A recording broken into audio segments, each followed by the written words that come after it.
Hello everybody, so today we're going to be asking a very simple question. What is Genshin Impact like for a new player in 2021? As a little bit of background, I did not join the Genshin Impact craze when it launched over a year ago, and I wanted to give it a shot and just see how much this game really has to offer, how much is it really asking from your wallets, and is it as fun as it looks? With that out of the way, if you do enjoy this type of content, make sure to subscribe to the channel. It really helps out the YouTube algorithm. The game starts off very nice with a very beautiful cutscene where you have to decide which character you want to play as and which one you're just going to let mommy mage over here kidnap. I of course chose the female one because of course we need to pick as many waifus as possible. Now is when the game really starts. You start learning more about the world and how your character controls, which is very basic. Every character has an auto attack, a dodge, and two abilities to their name, one on a lower cooldown and another one that charges up as you deal more damage. We could just call this the ultimate. And this is honestly the highlight of the game. The combat is seamless.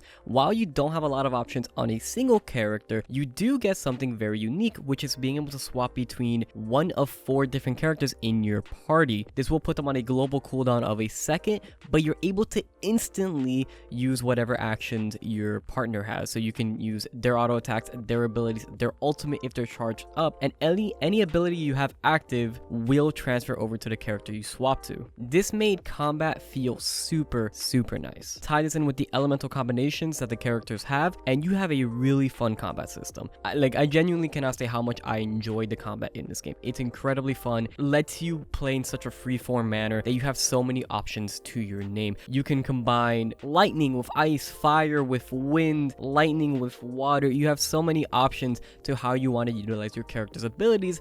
This elemental system makes it so that no character is truly ever useless. Even if you're ignoring a character like I was with Amber, she still had her uses in the party as just being kind of a fire mage. Someone that could just apply fire when I need it, when maybe somebody had a shield that I need to burn down or I need to interact with the environment to get through some vines. I love this elemental system because it also interacts with everything the game has. This interacts with the dungeons, with the world, with puzzles inside of the world, with mobs. This elemental system is the backbone of the game. One thing I really liked this as a new player is how you got your characters. Every time you were going to unlock one of the base characters for the game, you were going to have to go talk to them. You unlock a new quest, you go to the dungeon, and then you're able to test them out and their abilities, and the game gives you a nice little tutorial to see how it would interact with the environment, so you know exactly what you're dealing with in the future. Now, it is pretty obvious what these characters would do. You know, if you're playing as an ice person and you see an ice totem, you're going to shoot it with ice. But some things like, you know, exactly how it would interact with other elements or the monsters around you is not as clear-cut. And this also led into what I think is one of the funnest aspects of the game, which is the dungeons. The dungeons in the beginning are very simple. There's not a whole lot to them. You go through some rooms, you'll fight some enemies, and then you might do a puzzle or two, which are usually very easy to get through. You'll probably complete them in a couple of minutes, but they were fun. And I'm sure as the game progresses, you're going to be dealing with harder and harder dungeons to where you really have to min-max your team to be able to actually complete them. Let's talk about the environment of the game. The game is an open world game with a few key areas, and you have these shrines that you can teleport to place to place. Fast traveling is really nice in this game, but one complaint I do have, it very much has the Breath of the Wild-esque world. It is very big, but also very empty. There's not a whole lot going on in this world. While it is very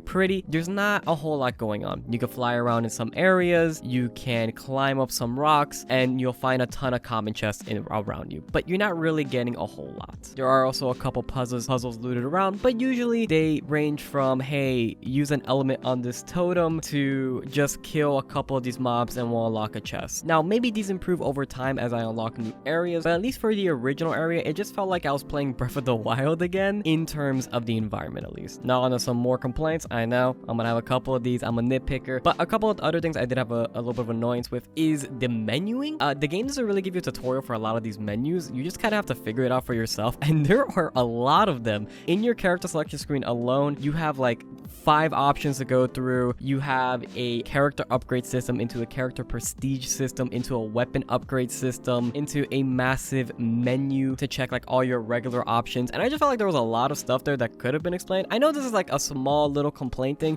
but it definitely did bother me because I didn't know where to find certain things at times, or even what I was supposed to be looking for in the first place. Now, of course, we can't really ever talk about Genshin Impact without the gacha. Genshin Impact is a gacha game at heart. but you could play it on PC or you could play it on mobile. It doesn't make a difference. It is a game with a ton of rolling involved. This game has a ton of min-maxing it wants you to do, but it also wants you to hit some incredible units with a very, very low odd chance. I personally have always hated this. And of course, you're going to be asking, Tom, if you hate this, why are you playing a gacha game? Well, I wanted to see how the game was at its core, and maybe you can go through everything without spending a dime, but I'm sure you're going to reach a point where you're going to be forced to either grind out or spend money for these roles. And that seemed pretty apparent very early on. As I was talking to friends and looking more, doing some more research for the video, I realized that the initial characters you get are pretty bad, and you're eventually going to want to upgrade them and get different characters to be able to progress through the game. But when you look at the game's odds for the roles, you have things like a 5-star unit being a 0.006% chance, which is pretty ridiculous with how low percent odds that is. You're more likely never going to hit it. You could probably spend $1,000 and not hit the unit you want. I have always been against this type of predatory microtransaction system, but I get it. Developers understand that you get a lot of money out of it. But also another issue I do have is how it works. When you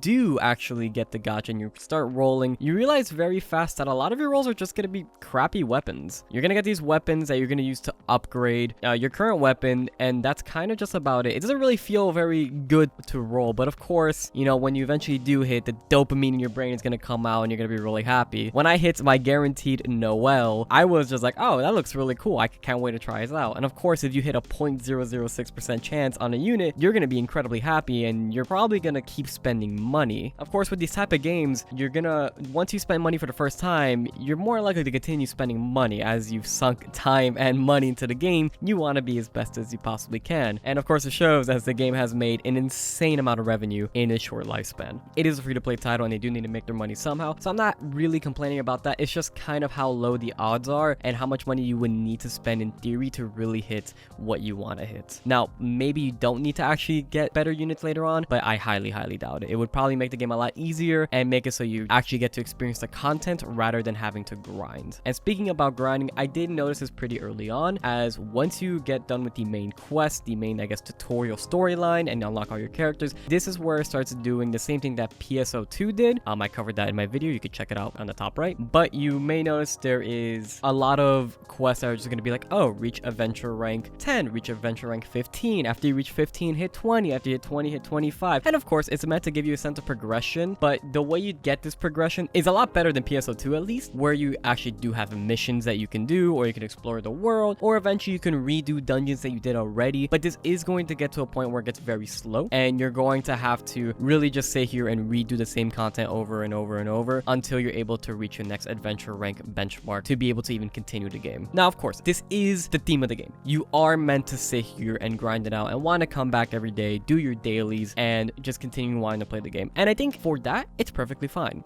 I'm not going to say do not play this game. It is a free-to-play title, and if you think you're fine with keeping your hands off your credit card, then this game is very fun. The combat is incredibly fun and addicting. Playing around with the characters is a great time, but at the end of the day, you're going to reach a point where the game is going to soft cap you, and you're just going to be logging in every day, kind of similar to an MMO, and just be doing those daily quests to continue the game. Sadly, the list of complaints needs to continue. The last real big complaint I have is currencies. This game has so many currencies, and I have zero idea why.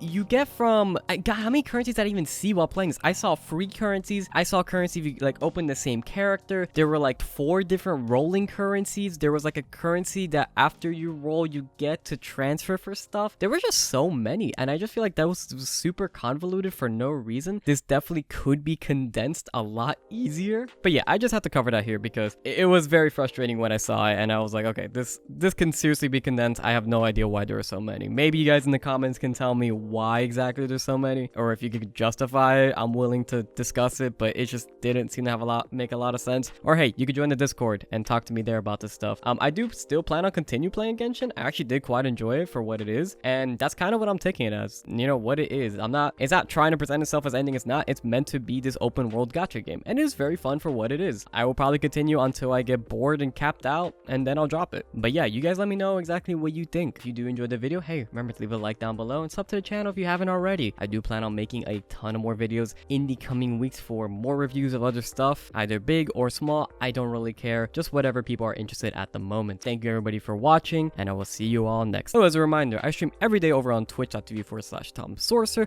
You can find the links down below. So yeah, you can come check me out. We've been going through Dark Souls lately, and that has been an absolute pain. My first time ever playing it, so you come by and make fun of me. You know, have a good time.